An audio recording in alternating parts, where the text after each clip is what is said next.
할렐루야.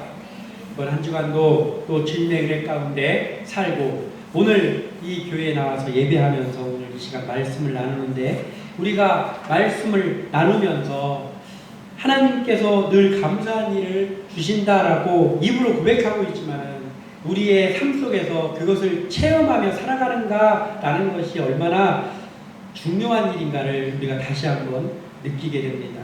그래서 정말 입으로만 감사가 아니라 우리 마음속에 하나님으로 인해서 채워지는 자족하는 마음을 가지고 살아가는 우리 모두가 되시기를 소원하는 마음 가지고, 자족하는 마음과 경건이라는 오늘 말씀을 가지고 우리가 이러한 삶을 일평생 살아가는 주의 종들 다 되시기를 주님의 이름으로 축원합니다.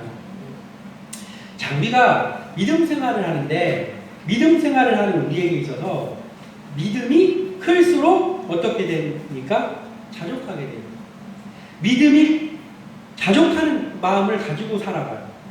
별로 저 사람이 어떤 것을 크게 뭘 가지고 있는 것도 아니고 뭘 누리고 있는 것도 아닌데도 항상 여유롭고 항상 뭔가 모르게 이렇게 평화로운 그러한 마음을 가지고 살아가는 사람들을 보면 그 아주 자족하는 마음, 그 자족하는 마음을 가지고 있는 것을 보면 저 사람의 믿음이 어떻겠구나를 이루어 짐작할 수 있게 되죠. 믿음이 클수록 자족하게 되고, 또 자족하는 마음이 이끄는 곳으로 가면 그곳에 무엇이 있습니까? 경건이 있다라는 거예요. 그래서 믿음이 클수록 자족하고, 자족하는 마음이 경건으로 이끌어준다라는 것을 우리가 알고 신앙생활을 하면 정말 자족하는 마음 가지고 하나님 앞에 헌신할 수 있게 된다는 것이죠. 자, 그렇다면 자족이라는 말이 무엇입니까? 자족. 국어사전에서 자족이라는 말을 찾아봤더니 스스로 만족하다라는 뜻입니다. 그러니까 자기가 스스로 만족하는 것을 자족이라고 한다, 이거죠. 네. 이것도 물론 여기에 포함되어 있는 말이 맞습니다. 그러나 성경에서, 오늘 말하고 있는 성경에서의 자족이라는 말은 무엇이냐? 아우타르 케이아스라는 말입니다. 근데 이 단어는 무엇이냐? 하나님과 교제함으로 얻어지는 만족이다라는 거예요. 그러니까 우리가 스스로 만족하면서 살아가는 것도 자족이 맞는데, 오늘 이 디모데서에서 말하고 있는 자족이다라는 이 단어는 하나님과 교제함으로 인해서 얻어지는 만족을 말하는 거예요. 사람이 돈을 많이 벌었더니 이만하면 이제 내가 살만하다라는 것에서 오는 자족이라든지, 또는 우리 형제들 또 우리 자식들 다 잘되고 나도 어디 아픈 데 없고 이러면서 만족하는 것도 맞지만, 오늘 성경에서 말하는 자족이라는 말은 하나님과 교제함으로 인해서 얻어지는 만족이라는 거예요. 그런 세상 가운데서 오는 만족이 아니라.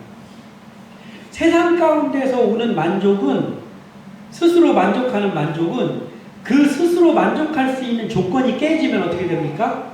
그 만족은, 그 자족은 바로 물거품이 되는 거예요.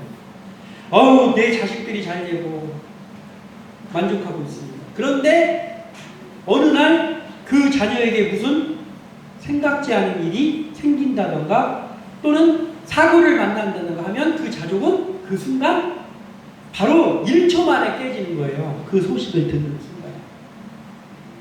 어제까지 건강해가지고 나는 너무나 건강해가지고 이것도 참 만족스러워 하면서 사는데, 어제까지 괜찮았다 오늘 아침에 일어났는데 어디가 생각지도 않은 것이 시름시름 아파요. 그러면 그 세상적인 자족은 그 순간 깨어지는 거예요. 돈도 마찬가지입니다. 사업이 너무 잘 돼서 자족하는 거예요. 그러다가 어느 순간에 사업이 삐끗해가지고 부도를 맞는다든지, 또는 나도 사업이 잘 되지만 나보다 더 많은 돈을 버는 사람들로 인해서 상대적인 박탈감을 느끼게 되면 그 순간 자족은 깨어집니다. 그러나 오늘 이 성경에서 말하고 있는 이 자족, 아우타르 케이아스, 이 자족, 하나님과 교제함으로 얻어지는 만족은 우리의 상황이 어떻게 변하든지 간에 내가 하나님하고 교제만 계속하고 있다면 깨어지지 않는 자족이라는 거예요. 하나님 하나님과 교제함이 깨어지면 아무리 세상적으로 잘 되고 있어도 자족하는 마음이 생기지 않습니다. 그러나 하나님과 교제가 이어지고 있다라고 한다면 우리의 삶 속에 어려운 굴곡들이 있을 수는 있으나 그 자족이 무너지지는 않는다는 거예요.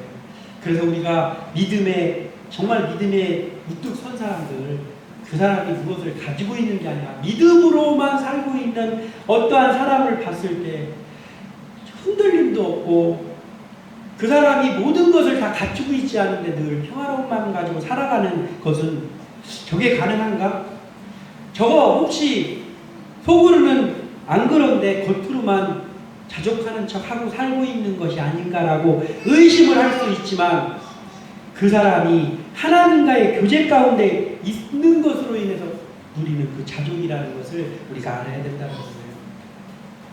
그러한 자족을 우리가 누리지 못합니까? 내 마음은 항상 시소 널뛰기를 합니까? 그렇다면 하나님과 교제함을 더욱더 힘쓰면 됩니다. 하나님과 교제함이 크면 클수록 우리에게 점점 커지는 마음이 바로 이 자족의 마음입니다. 하나님의 일꾼이 반드시 가져야 될 마음이 오늘 우리가 함께 나눌 자족의 마음이라는 거예요. 오늘 본문을 바라보면서 우리도 일평생 주님의 종들로 살아가는 동안에 자족하는 마음으로 가득 차. 또 그 자족하는 마음이 가득 참으로 인하여서 경건한 생활을 할 수 있는 교회 종다운 교회 종들 다 되시기를 주님의 이름으로 축원합니다. 첫 번째 무엇입니까? 자족하는 마음이 없으면 다른 교훈에 눈을 돌리게 된다라는 것을 우리가 알아야 돼요. 오늘 본문 3절에서 5절을 제가 다시 한번 읽겠습니다. 누구든지 다른 교훈을 하며 다른 말 곧 우리 주 예수 그리스도의 말씀과 경건에 관한 교훈을 따르지 아니하면 그는 교만하여 아무것도 알지 못하고 변론과 언쟁을 좋아하는 자니 이로써 투기와 분쟁과 비방과 악한 생각이 나며 마음이 부패하여지고 진리를 잃어버려 경건을 이익의 방도로 생각하는 자들의 다툼이 일어나느니라. 아멘. 이렇게 기록하고 있어요. 자족하는 마음이 없는 사람들은 다른 교훈에 눈을 돌린다라는 거예요. 왜냐하면 하나님으로 만족이 안 돼요. 내가 하나님을 믿고 있다고 그러고 하나님 앞에 나가 예배, 신앙생활을 하고 있다고 하는데도 하나님 한 분으로는 만족이 안 되잖아요. 그럼 다른 것들을 찾아 헤매게 된다는 거예요. 오늘 여기서 말하는 다른 교훈은 무엇이겠습니까?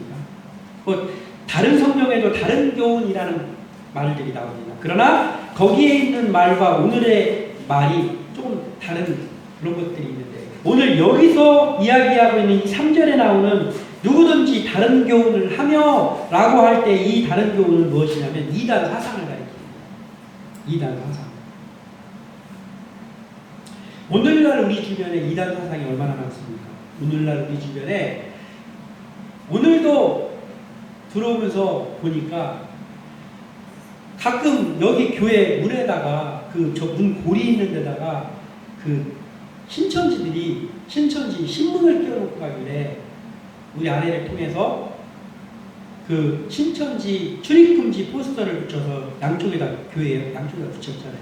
그랬더니 이제는 여기는 꽂아놓지 않습니다. 그런데 저 울타리 밖에 저 뒤에 문 들어오는 입구에 이 앞집 택배가 와 있는데 그 택배 위에다가 얹어놓고 가요. 신문을. 이단 사상들. 무섭습니다. 이 사람들은 지치지도 않아요. 미혹하려고. 우리가 하나님 앞에서 만족하고 있지 못하다면 어느 순간에 그런 것들에 눈을 돌릴 수 있는 여건이 너무나도 많이 있습니다. 그뿐입니까? 우리가 아예 대놓고 이 사람들은 우리 기독교에서는 말하는 이단이다라고 아예 모든 사람들, 기독교인들이 모두가 알고 있는 이단이라면 구별하기가 쉽죠. 그러나 기독교 안에 있으면서도 이단 사상과 같은 독버섯 같은 사상들, 나쁜 사상들이 얼마나 많이 있습니까? 그래서 몰아낼 수도 없고 대놓고 당신 왜 그런 걸 합니까? 라고 말할 수는 없지만 저건 성경적이지 않는다라는 그러한 사상과 그러한 사역들이 우리 주변에 얼마나 많이 있습니까? 우리와 함께 동역하는 목회자들이 그걸 하고 있는 걸 우리가 보면서도 당신 그거 하면 안 됩니다라고 말할 수도 없는 그러한 사상들, 부러운 사상들 얼마나 많이 있습니까? 이게 왜, 그럼 이런 것들을 왜 그 사람들이 하겠습니까? 하나님만으로, 하나님과의 교제만으로 채워지지 않는 부분을 채우기 위해서 하다 보니까 그런 걸 하는 거예요. 우리 이것을 그 사람들의 말입니까? 우리도 하나님과 교제가 멀어지면 어느 순간인가 그런 사상들을 펼쳐보고 보면서 이거 괜찮은데 라고 할 수 있다라는 거예요. 우리도. 그래서 우리가 정신을 차려야 된다는 것이죠. 항상 우리를 미혹하고 있는, 우리 주변을 맴돌고 있는 이 다른 교훈들, 이것을 우리는 항상 조심해야 된다라는 거예요. 하나님과의 교제에서 만족을 느끼지 못하면 다른 교훈을 반드시 찾아 헤매게 됩니다. 그래서 우리가 이렇게 신앙생활 하면서 또 이런 목회를 하면서 항상 생각하는 게 그거예요. 어떤 책이라든지 어떤 것들을 보면 제일 먼저 봐야 될 게 뭐냐면 그 책이 이름이 기독교적인 어떤 내용을 가지고 있고 성경 구절이 거기 나와 있다고 해가지고 우리가 그것을 검증해보지 않고 솔깃하면 안 된다는 거예요. 그래서 잘 검증하고 이것이 과연 성경적인 것인가, 이것이 과연 정말 옳은 것인가 라는 것들을 바라보면서 나가야 되는 거예요. 그래서 세심한 주의력이 필요합니다. 그리고 의심도 필요합니다. 아무것도 의심하지도 않고 여기 성경 구절도 써있고 출판사도 이거 우리가 다 알고 있는 이 출판사에서 나왔는데 아니에요. 우리는 그렇게 허술해서는 안 됩니다. 우리는 항상 하나님과 교제 가운데, 하나님께 기도하는 가운데 이 우리도 모르게 속을 수도 있는 다른 교훈을 찾지 않기 위해서 무던히 노력하고 의심하고 검증해보고 이러한 작업들이 필요하다는 거예요. 이단 사상들, 잘못된 경건의 모임들, 또 사람을 우상화하며 따라가는 것, 이것도 마찬가지입니다. 교회에서 우리가 신앙생활하면서 저도 목사이지만은 목사가 섬김의 대상이 아니라는 거예요. 그런데 교회가 하나님을 믿고 있어요. 하나님을 믿고 있는데 왜 그렇게 목회자를 우상화하면서 어쩌면은 하나님보다 목회자의 눈치를 더 많이 보는 그러한 것도 우리가 많이 보지 않습니까? 왜 그렇습니까? 하나님으로 채워지지 않으니까 눈으로 보이는 그 목회자에게 잘 보여가지고 내가 우리 목사님한테 가장 사랑받겠다. 물론 성도가 사랑받아야죠. 그런데 그것을 넘어서서 목사를 우상화하는 단계까지 이를 정도로 그렇게 하는 것, 이게 바로 다른 교훈이다라는 겁니다. 우리 이런 것들을 조심해야 되는 것이죠. 자족하는 마음이 없다는 것은 하나님과의 교제가 없다는 뜻이고, 하나님과의 교제가 없으면 말씀을 따르는 삶이 안 된다는 것이고, 그렇게 되면 나타나는 현상이 있는데 그것이 바로 4절에 그는 교만하여 아무것도 알지 못하고 변론과 언쟁을 좋아하는 자니 이로써 투기와 분쟁과 비방과 악한 생각이 나며 마음이 부패하여지고 진리를 잃어버려 경건을 이익의 강도로 생각하는 자들의 다툼이 일어나느니라 라고 기록하고 있는 거예요. 하나님과의 교제에서 오는 그 만족함이 사라지고 나면 다른 교훈을 찾아 헤매게 되고, 다른 교훈을 찾아 헤매면서 야 이거 괜찮다더라 하면서 여기저기 다니면서 그런 책들만 알아보면서 또는 그러한 소리들만 들으면서 영적인 교만이 싹트게 되고, 그러면 그 자신이 옳다고 생각하는 그것들만을 주장하면서 거기에서 오는 교만이 싹트게 된다는 거예요. 그러면 점점 더 하나님과의 교제는 멀어지게 되는 것이죠.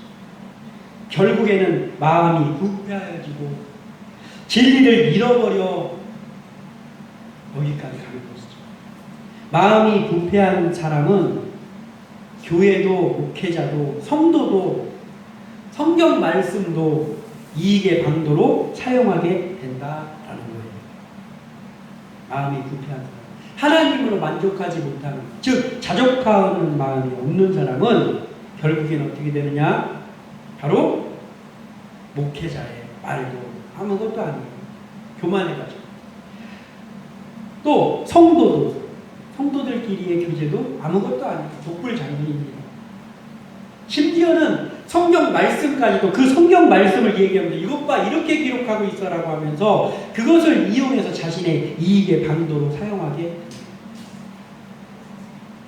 그래서 우리는 이때에 이것을 조심하는 마음 가지고 사역을 해야 되는 거예요. 우리 교회가 그런 교회가 되지 않기 위해서는, 우리 교회가 그러한 풍조가 물드는 교회가 되지 않기 위해서 제일 먼저 정신 차려야 될 사람 누굽니까? 담임 목사와 담임 사모입니다. 부목사, 부목회자들과 그 사모들입니다. 사역자들이 정신 차리지 못하면 교회는 금방 잘못된 교회가 됩니다. 왜냐하면 성도들에게는 목사님, 담임 목사님의 그 한마디가 너무나도 임팩트가 크게 다가오거든요. 우리 목사님이 그렇게 말씀하셨어요. 우리 목사님이 그렇다고 하는데 당신이 뭐라고 그런 말씀을 하십니까? 라고 하기 때문에. 그래서 목회를 하는 담임 목사들, 부목사들이 정신 바짝 차리고 말 한마디 할 때에도 정신 차리고 해야 된다는 거예요. 그래서 나아갈 때, 지금 이 첫 발걸음부터 그렇게 나아갈 때 그러한 풍조가 물들지 않는 그 교회로 성장해 나갈 수 있다는 거예요. 우리는 이것을 알고 사역해 나가는 모두 되시기를 주님의 이름으로 부탁드립니다. 두 번째 무엇입니까? 자족하는 마음이 없으면 욕심으로 가득 차게 된다는 거예요. 오늘 9절과 10절에 부하려 하는 자들은 시험과 올무와 여러 가지 어리석고 해로운 욕심에 떨어지나니 곧 사람으로 파멸과 멸망에 빠지게 하는 것이라. 돈을 사랑함이 일만하게 뿌리가 되나니 이것을 탐내는 자들은 미혹을 받아 믿음에서 떠나 많은 근심으로써 자기를 찔렀도다. 아멘. 명백하게 오늘 기록하고 있습니다. 여기에 누가 소개되어 있습니까? 부하려는 자들. 부하려는 자들. 이들은 누구시? 여기에 나오는 부하려는 자들은 누구입니까? 볼로메노이, 헬라어 볼로메노이라는 단어입니다. 이 의미는 의도하다, 갈망하다, 결정하다라는 뜻을 가지고 있는 단어입니다. 여기서 말하는 부하려는 자들은 즉 부자가 되려는 강한 의도, 부자가 되려는 갈망, 그리고 나는 부자가 될 거야. 나는 결정이 이루어진 자들이라는 거예요. 강한 욕구를 가진 자들, 이들이 바로 부하려는 자들입니다. 교회 안에 들어와 있는 사람 중에 부하려는 자들이 너무나도 많이 있습니다. 아, 돈이 귀한 거? 돈이 좀 많았으면 좋겠는 생각? 저도 가지고 있습니다. 나는 돈 좀 제발 좀 없었으면 좋겠어. 마음 가지고 있는 사람이 있으면 저한테 데리고 오십시오. 아무도 없습니다. 100만 원 있는 것보다 1000만 원 있는 게 좋고 1000만 원 있는 것보다 1억 있는 게 좋습니다. 왜냐하면 돈이라는 게 나쁜 것은 아니잖아요. 돈이 많으면 우리 교회도 지금 이렇게 얘기하면 그렇지만 우리 교회도 조금 부족하지 않고 돈이 좀 있으면은 저 제일 먼저 하고 싶은 게 이 동네에다가 가난한 사람들, 우리도 다른 교회처럼 여기 동사무소 찾아가서 좀 몇 명 선발해서 쌀도 드리고, 응? 봉투도 해가지고 좀 난방비도 드리고 싶은 게 제 생각입니다. 그 생각이 없어서 못하는 게 아니잖아요. 우리가 돈이 없으니까 못하죠. 그렇다고 해서 하나님 우리에게 물질을 채워주시옵소서, 그 일을 할 수 있는 물질을 채워주시옵소서 기도합니다. 그렇지만 그 기도를, 물질을 채워달라는 기도를 한다 해서 부하려는 자는 아니죠.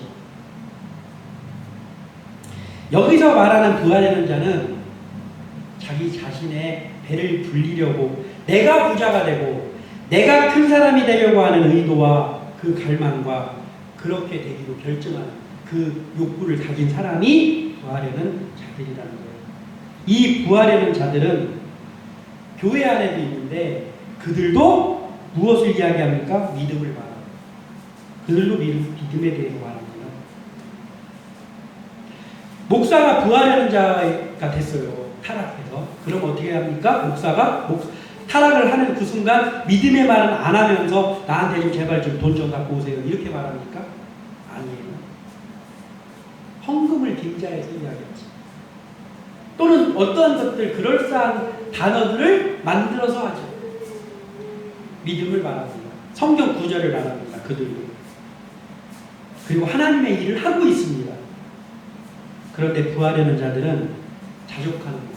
즉 하나님과의 교제에서 오는 만족을 전혀 느끼지 못하는 무감각한 사람들이다라는 거예요.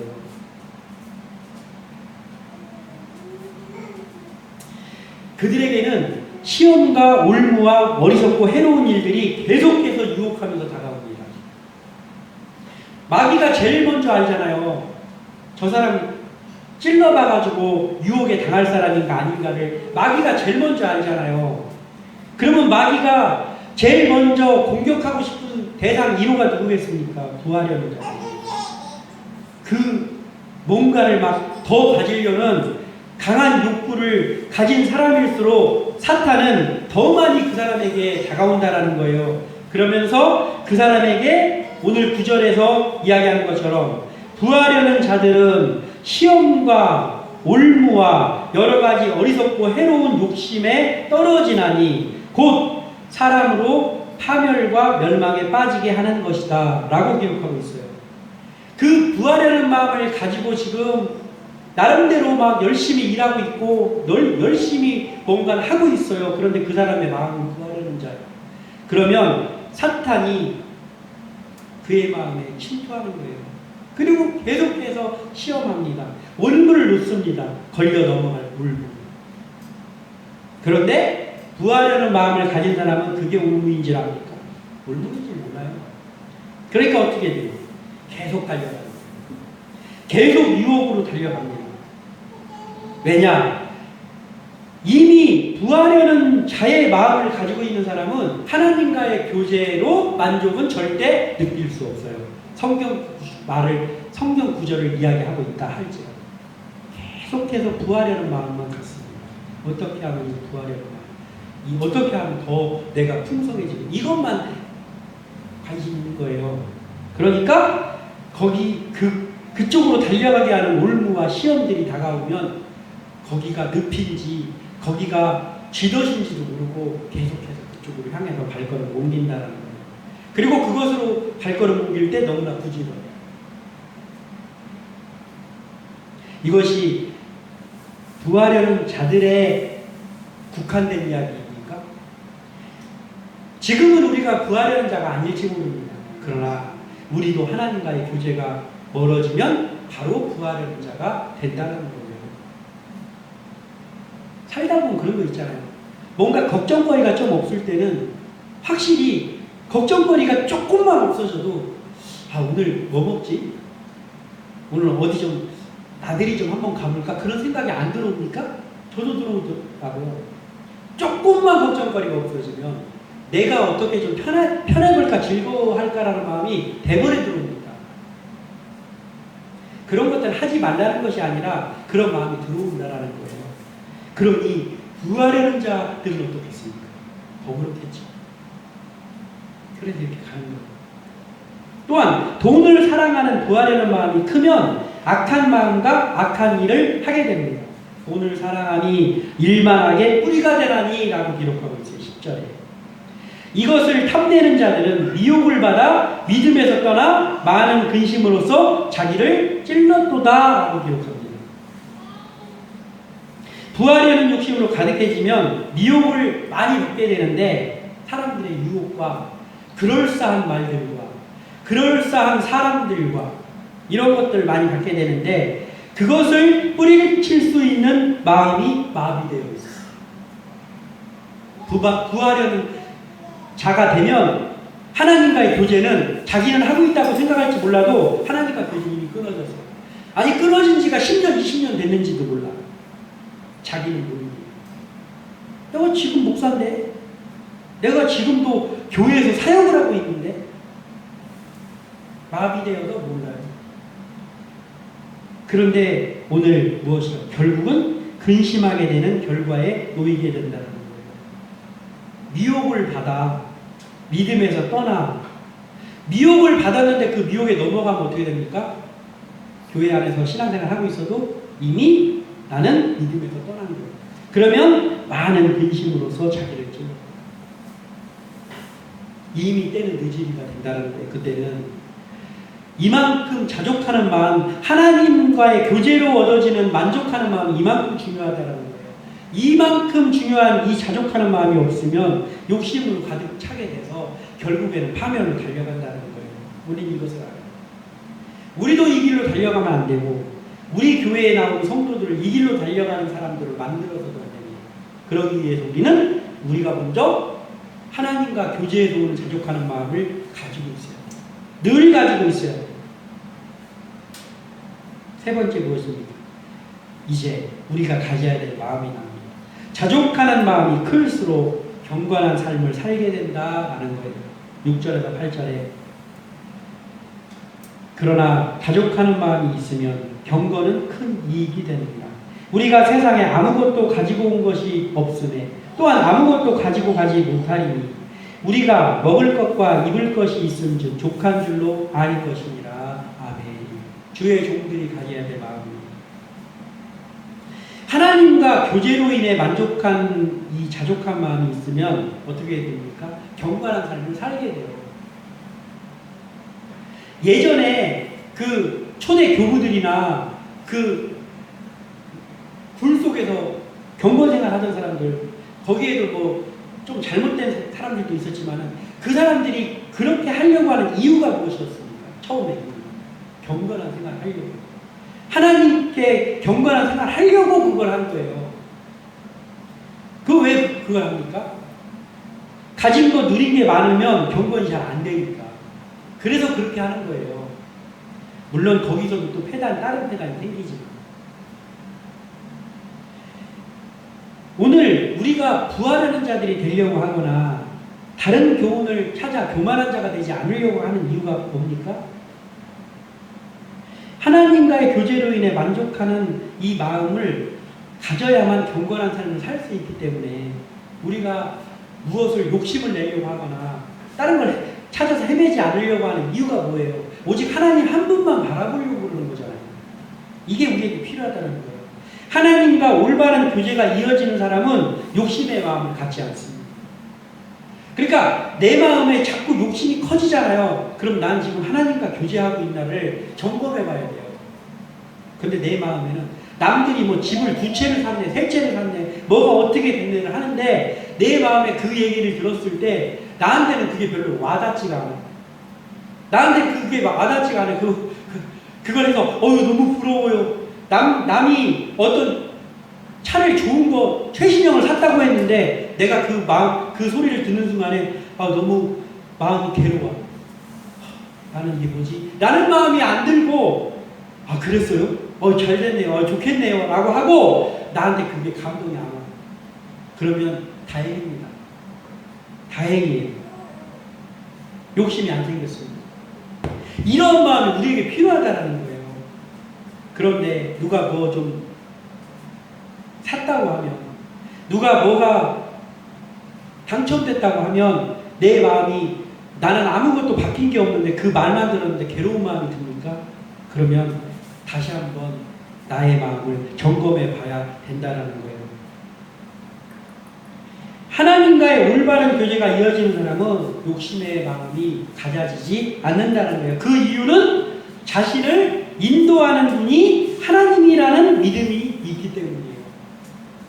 그러니까 오늘 8절에 우리가 먹을 것과 입을 것이 있은즉 족한 줄로 알 것이니라. 이거는 뭐냐면 하나님께서는 하나님을 따르는 사람들에게 하나님과 교제하는 사람에게는 먹을 것과 입을 것만 주신다라는 말이 아니에요.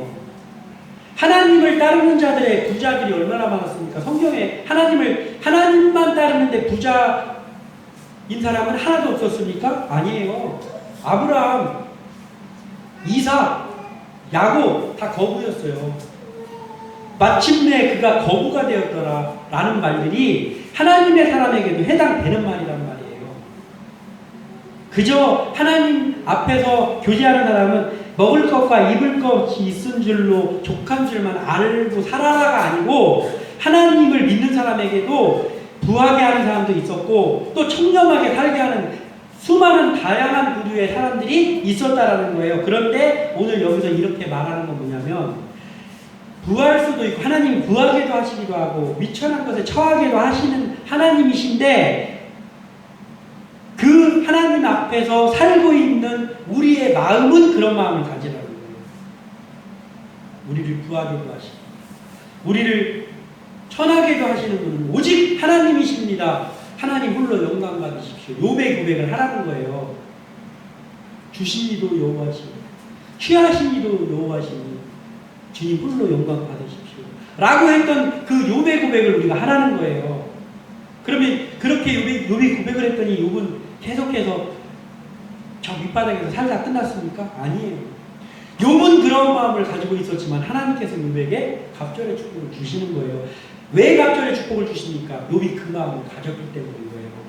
하나님은 왜 이렇게 우리를 기지공장으로 계속 살게 할까? 그 마음을 안 가지니까. 그 마음을 안 가지니까 계속해서 거기 머무르는 거예요. 그런데 우리가 자족하는 마음 가지고 하나님만을 바라보면서 살아가면 하나님에 대해 우리에게도 그 복을 주신다라는 거예요. 그런데 문제는 뭡니까? 우리 스스로가 그 복만 생각하면서 가니까 문제가 생기는 거예요. 그 복을 생각하는 것이 아니라 자족하는 마음으로 가지고 갔더니 거기에 그 복이 있더라가 돼야 된다라는 거예요. 우리는 하나님이 필요에 따라 채워주시는 분임을 믿는 믿음으로 인해 거기서 오는 여유로움이 그의 마음을 주장하기에 평안할 수 있다라는 거예요. 내가 지금 아무것도 없어. 그리고 필요한 게 너무 많아요. 근데 돈이 없어가지고 못해. 그런데 내게 돈이 생겼으면 좋겠다 하면 구하려는 자가 되는 거예요. 그런데 그게 아니고 나에게 이 필요한 것이 하나님의 뜻이라면 하나님께서 물질을 주실 것이다라는 믿음을 가지라는 거예요. 그러면 평안할 수 있습니다. 자족하는 마음 때문에. 그리고 거기서 오는 평안함으로 인해서 경건한 삶을 여전히 살아갈 수 있다라는 거예요. 먹을 것과 입을 것이 있음에 족할 수 있는 믿음은 하나님의 때를 따라 돕는 은혜를 확실하게 믿는 그 믿음의 마음에서 오는 진정한 자족하는 마음이다라는 거예요. 하나님의 일꾼인 우리에게는 이 자족하는 마음이 반드시 필요합니다. 그 마음이 늘 우리를 주장할 때 올바른 하나님의 일꾼의 역할을 감당하며 경건한 삶을 살아갈 수 있다는 거예요. 7절에 우리가 세상에 아무것도 가지고 온 것이 없음에 또한 아무것도 가지고 가지 못하리니 라고 기록하고 있습니다. 우리는 애초에 아무것도 없이 시작한 사람들이잖아요. 그러니까 지금 아무것도 없다고 해도 우리를 채워주신 하나님. 그런데 왜 욕심이 생깁니까? 내가 뭔가를 가지고 온 것처럼 생각하고 있습니다. 내가 뭔가를 이룬 것으로 생각하고 있기 때문에 그런 마음이 생기는 거죠. 그래서 우리는 항상 하나님께서는 복 주시는 분이시지만 우리는 그 복을 먼저 생각하지 말고 하나님을 먼저, 하나님과의 교제를 먼저 생각하면서 그 자리에서 살아가고 있어야 된다는 거예요. 그럴 때 우리는 경건한 삶을 살 수 있습니다. 결론을 맺습니다. 우리는 늘 하나님과 교제함으로 인해 자족하는 마음을 가진 삶을 살아가기를 소원합니다. 또한 우리는 교만한 마음과 분쟁과 욕심을 버리고 오직 하나님의 인도하심에 그 은혜를 사모함으로 만족한 삶을 살아가기를 소원합니다. 그것이 진정한 경건이기 때문입니다. 기도합니다.